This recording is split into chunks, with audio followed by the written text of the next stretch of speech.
Fala galera, o Pessoa, bem-vindos ao canal do Conarte. Cabelo raspadinho, tá? Bom, vamos começar? A gente vai trabalhar aqui hoje cores básicas para a galera que está iniciando e fazer umas análises de acho que são três imagens que a gente trouxe aqui, que foram de participantes dentro do Conarte, de artistas que participaram do Conarte, para a gente ver como é que funciona na prática essa ideia de como trabalhar as cores, beleza? Deixa eu compartilhar a tela aqui. Então, vou tentar fazer o mínimo de edição possível aqui nessa aula, tá? Então, espero que vocês curtam aí e aproveitem bastante. Bom, acho que a primeira propriedade que a gente tem que entender da cor é a cor em si, né? O que a gente chama de hue, em inglês, que é a cor da cor, nada mais do que isso. Então, a gente tem diversas cores aqui: amarelo, verde, vermelho, azul, roxo, enfim, o que vocês estão vendo na tela. E o hue é justamente isso, né? Como a cor se apresenta aos nossos olhos. A gente está trabalhando numa aula voltada para luz, iluminação, para ajudar a galera de render também e a galera de ilustração, consequentemente, que o que a gente enxerga assim, vem da luz, né? Tudo que a gente vê é uma propriedade da luz. Se não houver luz, a gente não enxerga nada, o cérebro da gente não capta a radiação, não tem frequência, não tem onda, então a gente não consegue enxergar. E o hue é justamente isso aqui, é quando a gente abre aqui a paleta aqui de cores do Photoshop e a gente vai mexer somente aqui, ó.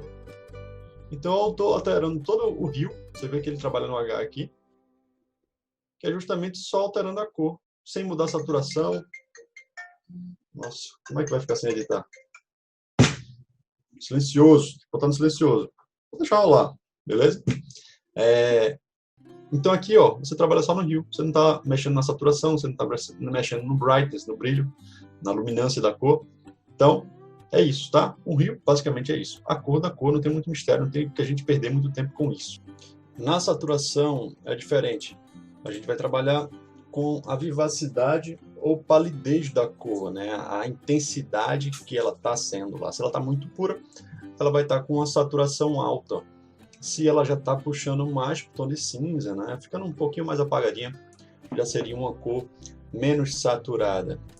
O interessante é que a luz, né, natural interfere em quanto que vai ser refletida essa cor e o quanto que vai chegar de informação nos nossos olhos. Então, quanto mais luz estiver batendo num objeto, por exemplo, durante o dia, mais saturada vai sair numa fotografia, por exemplo.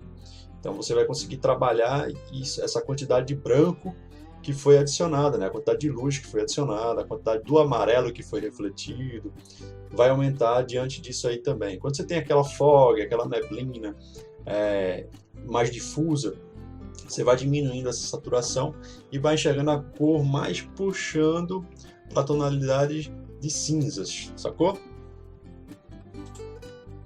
Então, saturação não tem muito mistério, né, galera? Também o brilho não tem muito mistério. Vai aumentando o brilho, vai diminuindo o brilho, a gente vai percebendo a cor tendendo mais para o branco, depois tendendo mais para o preto. Na verdade, adição de preto e retirada desse preto, né? De forma simples, de forma básica. E aqui, uma das partes que é mais importante, eu acho que o foco maior aqui, é o esquema de cores, né? Deixa eu apagar aqui. O esquema de cores.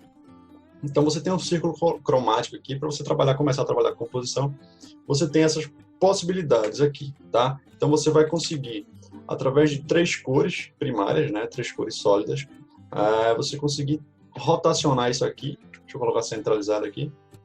Você vai conseguir rotacionar isso aqui. Então, toda cor que você escolher, né? Você vai ter aqui os parâmetros contrários, vamos dizer assim, para trabalhar. Então, você seleciona, por exemplo, um personagem e você vai querer trabalhar especificamente com essas três cores, verde, roxo e um tom alaranjado aqui, né? Alaranjado puxando para amarelo. Ou então, você rotacionou mais um pouco, azul, claro, um quase amarelo aqui e um rosa. Então, isso vai fazer com que você tenha a sua paleta de cores e respeite isso aí. Então, se você começar a fazer isso de forma como exercício, você vai ver como vai trazer uma linguagem diferente e como você não vai precisar ficar imaginando só naquela coisa empírica de qual cor colocar, qual cor... Não, trabalha nisso aí, trabalha na luminância lá, na saturação, e vai dando diferença, mas respeitando as três cores primárias que você selecionou para o projeto, né? Depois a gente vai ver um pouquinho aqui da significância de cada cor, porque aí você consegue, pela personalidade do personagem, ou pela ideia que você quer passar na cena, que a gente também vai falar sobre isso, você consegue trazer a mensagem que você quiser, sacou? Então, você tem as cores triádicas, aí você tem as análogas, que você vai trazer uma harmonia maior, assim, porque a variação não é tão brusca, a variação não vai ser tão brusca, então você vai conseguir escolher as 3 cores na sequência aí que você quiser, ó, sempre numa evolução cromática, tá vendo? A tonalidade sempre evoluindo de forma gradativa. E você vai conseguir, assim, também ter uma coisa mais harmônica, trabalhar num tom de sépia, por exemplo. Enfim, vai depender realmente do que você quer passar. Mas aí tem essa possibilidade também de você construir uma paleta de cores dessa forma, sacou? Isso é para você escolher antes, né, já tendo noção do que você quer passar de cena e começar a variar dentro do círculo que você escolheu, dentro da forma que você escolheu ali. Então tem as cores complementares, que vão trabalhar bastante com contraste. Então se você tiver cores próximas do tronco para a perna do personagem, por exemplo, no uniforme, se você quiser contrastar isso, se você quiser contrastar a pele, é interessante você ver quais são as cores complementares, né? O verde com violeta, o verde com vermelho, o azul com amarelo, tem o azul claro com laranja, enfim, cores que vão contrastar. Como é que a gente vê esse contraste assim, de forma bem simples, né? Você transformando tudo em tons de cinza, você vai percebendo qual é o contraste aqui, ó. Você vê que esse lado aqui, o lado mais quente, ele tem uma tonalidade um pouco mais clara, e o lado mais escuro e o lado mais frio tem uma tonalidade um pouco mais escura. Ou seja, essa é contrária a essa é contrária a essa a essa, e assim por diante. Sacou? Então, assim você consegue escolher sua paleta de cores aí e trabalhar em cima disso. Complementares divididas, você vê qual é o oposto da que você escolheu, tá? E faz esse formato de Y, ou seja, o oposto da violeta seria o amarelo, mas aí eu escolho a sequência e a anterior, a subsequente e a anterior. Beleza? Subsequente e anterior é diferente, mesma coisa, né? Simbora. A gente é artista, não é matemático. Complementares e mútuas, ou seja, você tem a complementar, você tem um contraste forte aqui e você tem ela bem mais aberta aqui, pulando uma casa, vamos dizer assim, no círculo cromático e trabalhando com as outras 2 cores aqui, beleza? É outra opção para você manter uma segurança, vamos dizer assim, na composição da tua cena, quando a gente estiver falando sobre cores, beleza? Vou trazer um exemplo para vocês, como a imagem, né, não precisa estar saturada para estar passando a mensagem que você quer passar. Então aqui um exemplo do Rafael Grassetti, e aqui com Color Pick mesmo, você vai pegando as cores, você vai entendendo quais são as cores quentes que ele usou, quais são as cores frias que ele usou. Não sei exatamente se foi ele o responsável pela criação da paleta de cores, mas enfim, a paleta está aí, o modelo é do Rafael e está lá no ArtStation dele, então é dele. Você vê que o olho dele traz uma cor mais aquecida, traz uma cor mais de mel, né? Esverdeada e tal, mas o vermelho não é aquele vermelhão, né? A pele também não é uma coisa saturada, muito pelo contrário. O que tem aqui é uma paleta harmonizada para você trabalhar, para você entender que você não precisa estar sempre jogando cores super fortes para chegar num resultado de excelência. Trabalhar esse equilíbrio é que vai trazer diferença na tua arte, né? Entender esse conceito. Então, como é que você vai entender? Você vai fazer os exercícios, você vai praticar. Então, atribuir sentido às cores, né? Aqui a gente tem um exemplo, por exemplo, vai ficar assim mesmo, do Fabrício Batista, né? Foi um dos participantes do Conart. Aqui a ideia em si é que o personagem do Zelda já possui a paleta de cores dele próprio. E o Fabrício respeitou. Então aqui você tem o verde. Aí cada cor a gente sabe que tem aquela significância, né? Então natureza, cura, medicina, harmonia, recomeço, prosperidade. Que combina com a personalidade do personagem já descrito. Alguns personagens, principalmente de comic, parece não haver muito desse cuidado, assim, né? Parece ser uma coisa que foi dando certo e a galera foi usando, tipo azul com amarelo, porque contrasta e tal. Parece, às vezes, não ter muita relação com a personalidade do personagem. Mas nesse caso aqui, como a gente vê que é um concept um pouco mais desenvolvido, mais trabalhado, o personagem do Zelda traz isso, né? E você vê aqui atlético, não é? No amarelo, felicidade, ativo, otimismo, inspiração. E, enfim, aqui ele traz uma variação do verde, né? Então são cores quentes e frias, mesclando com o personagem aqui, com o azul, tá? Calmaria, infinito, sabedoria, imaginação, compaixão, enfim. São coisas que você vai trazendo e vai colocando dentro do personagem para trazer sentido, né? As cores e ajudar na tua composição. Aqui uma arte do Thiago Baltar, você consegue enxergar o amarelo, então você consegue enxergar muito verde por conta da natureza. Tem a parte do marrom aqui também. Agora, você enxerga que isso aqui não é uma cena triste, né? Você vê que tem bastante amarelo. É por isso que a galera fala, né? I got the blues, tipo, eu tô azul, ao pé da letra. Que o azul tem aquela coisa um pouquinho mais depressiva, um pouquinho mais de pensamento, né? O cara tá numa reflexão. Não é o caso aqui. Aqui ele coloca um azul no primeiro plano para dar essa diferença aqui de contraste, beleza? Porque aí vai puxar o amarelo, vai ter o verde, ó, o douradão lá atrás, ó, o amarelo aqui também.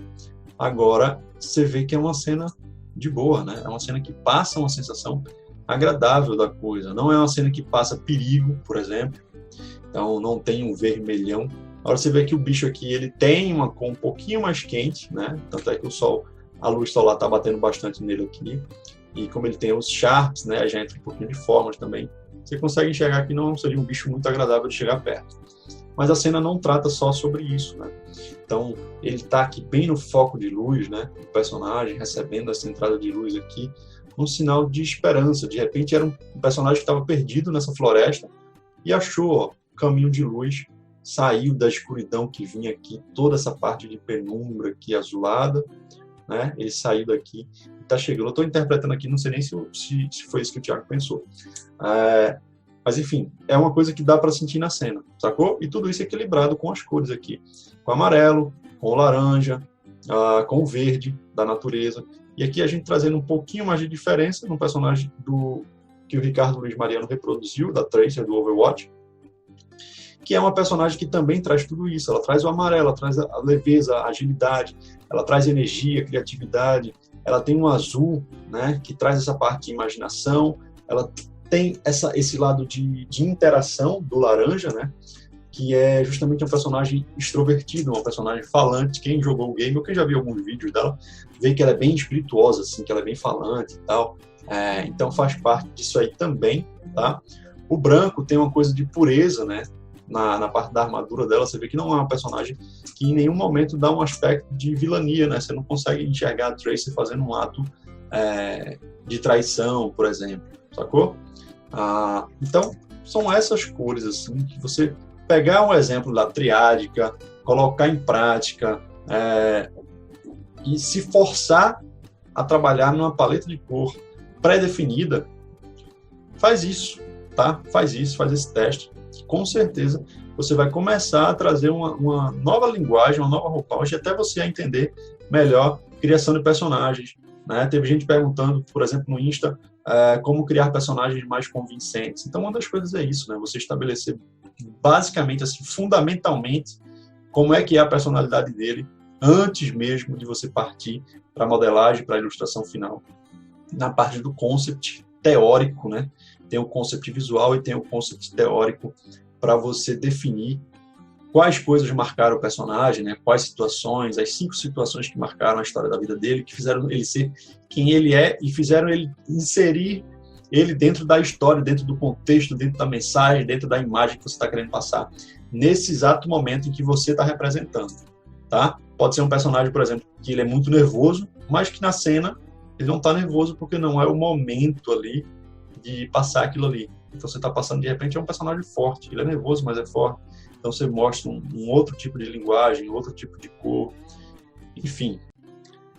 Não é complicado, é sempre o que eu falo, fundamentar, ir para a parte basilar da coisa mesmo e dar uma estudada. Tudo isso que eu pesquisei aqui, você encontra em diversos sites. O legal é que aqui a gente está trazendo para você de forma organizada, de forma direcionada, aplicada para o que a gente tenta manter como tema central aqui. Se alguma vez ou outra fugir muito do tema central de criação de personagens, voltado para cinematic, games, animação, print, enfim, toda essa área que a gente sabe que é interessante para a gente, é porque, de certa forma, vai contribuir também para isso, indiretamente ou diretamente, tá? Então, fica ligado nisso. E é isso aí, beleza? Curte, compartilha, comenta, divulga, ajuda o canal a crescer também, que é importante para a gente, tá tendo esse trabalho reconhecido por mais pessoas e tá alcançando e ajudando, de fato, mais pessoas a se posicionarem e a estar tendo resultado com isso aí, né? Principalmente na pandemia, aproveitar esse aspecto de muita gente com home office, está normalizando a pulso em alguns estados e tal, não sei como é que está no seu, mas se puder ajudar uma ou duas pessoas que seja a estar tendo uma percepção artística melhor, está tendo uma evolução melhor e está saindo do ponto A para o ponto B de repente, cara, já é um resultado satisfatório do nosso trabalho, beleza? Então, é isso. Conta com a gente, conta comigo. Até a próxima. Valeu!